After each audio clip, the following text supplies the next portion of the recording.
is when y'all balance y'all books.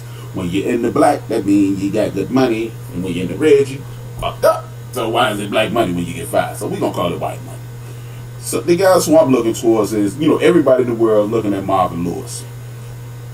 I'm now, people call me a LeBron James defender. I am a Marvin Lewis defender. The reason I'm a Marvin Lewis defender has nothing to do with his record. It has nothing to do with his team going up and down, up and down. The reason I'm a Marvin Lewis defender is one reason and one reason only. Media types, the Mike Greenbergs, I've never heard him say it, but I'm gonna use him, Trey Ringos, and the media types, the Al Michaels of the world, the Joe Bucks of the world, and all those guys who have journalism. They went to J school. Can someone look at? Oh yeah, I'm getting his ass too. My man Big L said, can someone look at Garrett with his clapping ass? Oh yeah, I'm getting to Garrett, but I'm starting off with my man Marvin because I'm defending Marvin. My man Big Illinois, he can't stand Marvin Lewis. He'll punch him in the face 38 times in a row. Every time he start blinking, he gonna start over. But back to Marvin. The reason I don't say fire Marvin Lewis is because when you talk about this, when you talk about those former players, they never say fire Marvin Lewis. When you talk about NFL insiders like Bill Polian, he never says fire Marvin Lewis. He never uses the terms time for another voice and things like that. Excuse me, guys.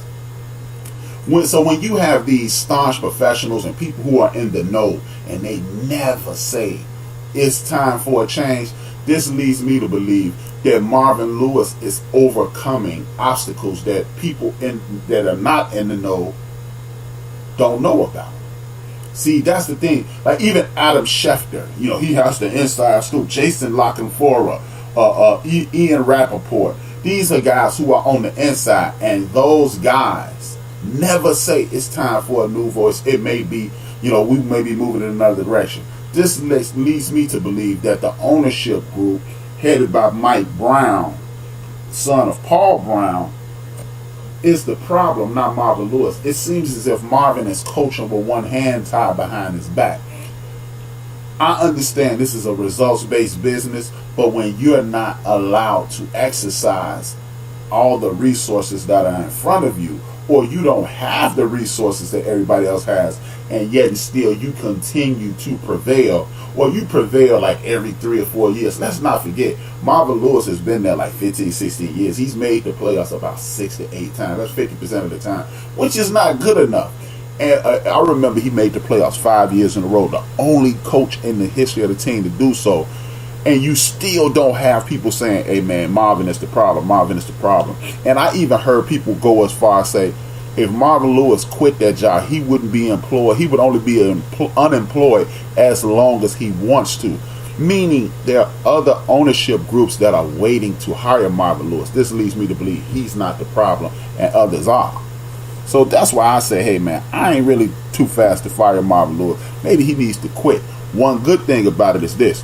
You will hear this tomorrow and or Monday. If Marvin Lewis's services are no longer retained by the Cincinnati Bengals, this is what you will hear. You will hear he was fired, but he wasn't. Last year, Adam Schefter and the rest of those guys reported that he had a 2-year extension. No, he had a 1-year extension with a team option. So, if Marvin Lewis is no longer the coach of the Cincinnati Bengals in the near future, it's not that he was fired. Maybe, just maybe, he told the Cincinnati Bengals to kick rocks and flip-flops or agitate the gravel. He's about to agitate the gravel and get the hell up out of here because of those things that I suspect. So they can either retain him or he can move around. So when you hear Marvin Lewis got fired or let go, no, he's only under contract for 1 more year. Let's not forget, a year ago this time, Marvin Lewis was about to walk away from the Cincinnati job. He had tendered his resignation. So when we're talking about this, let's not forget that. Okay. Now, but for a second, let's address why you should be fired. Now, it's gonna seem as if I'm talking out the side of my neck because I just defended Marvin Lewis and I didn't. Again, that wasn't a logical argument for Marvin Lewis. I mean, that was a logical argument for Marvin Lewis, not a professional argument for him. I just think the Cincinnati Bengals have a reputation for being outrageously cheap or frugal or whatever you want to, whatever politically correct term that you want to use. I just believe he's not coaching with the organization behind them. They are pimping the system. They are taking their $500 million a year along with concessions and things of that nature, and they're running with it. That's just my opinion. Now, when we're looking at this situation, I'm going to attack this from a different angle. Why should a coach be fired? Production is one reason. Underachievement with proper talent is another reason. Inability to motivate the staff or get the staff moving in the right, or the team or staff or whatever you want to call it, the players to move in the right direction. They're not listening to you. To quote what my man Angry Black Man, shout out to Angry Black Man. I always got to give mad love to my brother Angry Black Man. But a guy who my man Angry Black Man called the Uncle Ruckus of sports media, y'all know who that is, Mr. Smith on ESPN. He's supposed to be a leader of men, and he is unable to lead those men, or he can only get them to a certain point. Now, I don't believe, unlike my man Big Illinois, I don't believe a coach should be fired if a player is underachieving, because you can only get so much out of anyone. You are not going to win the Super Bowl unless you have some outstandingly talented defense with a guy like Alex Smith, or a guy like Andy Dalton, or a guy like Tony Romo, or somebody along those lines. When you have an average person in a leadership position, you can only go so far unless they have some outrageous amount of intangibles like people speak about with Dak Prescott. Now, I'm not going to hold a coach accountable for the team drafting Rex Grossman or Alex Smith or someone, again, with limited abilities to lead and or overachieve when asked or when needed. I can't hold you accountable for that as the coach. With that being said, I'm going to address what my main man Big L. Big L is always in the building. Man, it's good to have Big L as a bench warmer. He going to start talking crazy about me. He ain't going to be nice too much longer. But big ups to Big L. Got love Big L. But it's the homie Big L just addressed. What's up with Coach Clapp, a.k.a. Jason Garrett? Jason Garrett is the dictionary definition of a coach that needs to be replaced. Because when you look at the Dallas Cowboys, see, first and foremost, allow me to explain to you guys what my perspective is on underachieving. See, quarterbacks' jobs are easily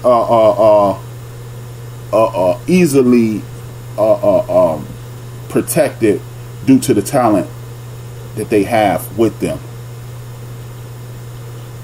And what I mean by that is this: when you have a big time running back with you, your job is insanely easy. Because if you have talent around you, you have what you have is the ability to put yourself in a position to succeed. And what I mean by that is this: you have a tight end, the middle of the field is covered. You have slot receivers. Then you have wide receivers and a big-time running game. Your job is insanely easy because they can't play zone against you because you'll just pick them apart throwing it in the middle of the zones. Or you're forced to pay attention to Amari Cooper when you're doing that. When you have to roll coverage towards him, which again puts one-on-one coverage towards the people who are important, which makes it easier for your quarterback to succeed. And Jason Garrett has had that. He's had Dez Bryant at one point, who was considered one of the better wide receivers, top 5 wide receiver in the NFL. Jason, what's the boy name? He's on Monday Night Football, probably boring people to sleep because I don't listen to the sound when I know them clowns on there. When you have him, fake Jay Novacek is what I call him. And then you have Murray and you've had Ezekiel Elliott. They have a boss, big-time offensive line, but Jason Garrett somehow, some way can't get this team over the hump, and he's had more than enough time. Unlike with Marvin, like I personally believe, if you give Marvin Lewis the type of teams that Jason Garrett has had, I do believe that they would be better than a first round and out team. It's just my personal opinion. Now, when you're dealing with this in a situation like this, Jason Garrett, who they call him Coach Clap, he doesn't seem, I'm not big on the rah-rah coaches with the getting in your face and yell at you and all this and all that. What it is, I do believe in a quiet confidence and all that Bill Cowher, Mike Dicker and all that. That shit just don't work to me, because I don't want your badass breath in my face. I don't want you yelling and screaming at me, because we adults. And a lot of times, these clowns, they don't win anyway. Give me one of those coaches. Give me an example of one of those in-your-face coaches that are successful. You got a Bill Parcells who talks reckless every once in a while. He might shoot a jab at you, he might signify with you, but he ain't in your face and all this and all that. Or if he is, he's only in one or two guys' faces, because he knows that doesn't work. Jimmy Johnson wasn't in your face. Tom Landry wasn't in your face. Chuck Noll was in your face. Bill Walsh, Bill Belichick, all that in your face. They may cuss you out in practice or whatever, but none of that on TV making a spectacle of things. So don't think I don't like Jason Garrett for that. He's just not being productive, and he's had 3 or 4 different situations with the Cowboys where he couldn't get them to excel. So that's why I have a problem with him. This dude has had big-time defenders, big-time offensive players, and for whatever reason, he couldn't get it done. Part of the problem is you keep wanting to make Tony Romo the man. And that's the problem. That's the problem. You want to make this dude who is wildly inconsistent the man. Wildly inconsistent. So how can he be the man if he can't complete passes consistently? How can he be the man if every time you turn around he's hitting wide open linebackers and hitting wide open defenders? It just doesn't work.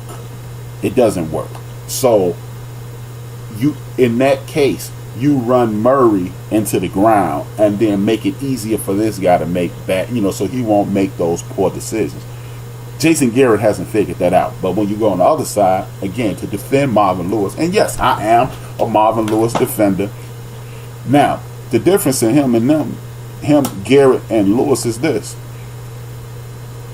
Tony Romo was a better than serviceable quarterback. I would call him a top 12 quarterback in the NFL. He was there. I'm not a big fan, but I just didn't think he was the bum everybody else thought he was. Garrett is Jones' puppet at best. That's what my man Big L said. Yeah, and that's another reason. If people like Big L and people throughout the media and everybody else is assuming that the man upstairs who's displayed this time and time again, that he's in charge, that's another reason. Because if we think it, that means more than likely the people on the field thinking. If the people on the field think it, you definitely have a problem. And that's my problem with Garrett. But when you look, the Red Rocket is a bum. He's a flat out bum. And the people don't know that is what's the clown name? I just said his name. It don't make a difference. But the problem is, even when you go back to the dude, the king of the bums, Carson Palmer, the Cincinnati Bengals would run with Corey Dillon. They would run with Rudy Johnson. And this dude, Carson Palmer, couldn't complete passes. Andy Dalton, I've seen the Cincinnati Bengals take the league against Houston, take the league against San Diego in the second half of a playoff game, and he just can't complete passes or throw interceptions, especially into single coverage. Again, it may sound as if I'm talking out both sides of my neck, but on the other hand, when you look at Jason Garrett, I remember games against Minnesota, whereas this is a cat who knew his offensive lineman was hurt, wasn't the healthiest. You had Murray in the backfield, and he refused to run the ball and was attempting to let Tony Romo be the show. That's a problem. That's the difference in him and Marvin Lewis. And that's why I do believe, unless he pulls off a Christmas miracle or a New Year's miracle or a playoff miracle for that matter, and they make the Super Bowl, I think it's time for him to go. Because, look, we can talk about whatever you want to talk about. Earlier in the season, they were not running the football enough, and you have one of the more talented running backs in the league. When you have one of the more talented running backs in the league and you refuse to run,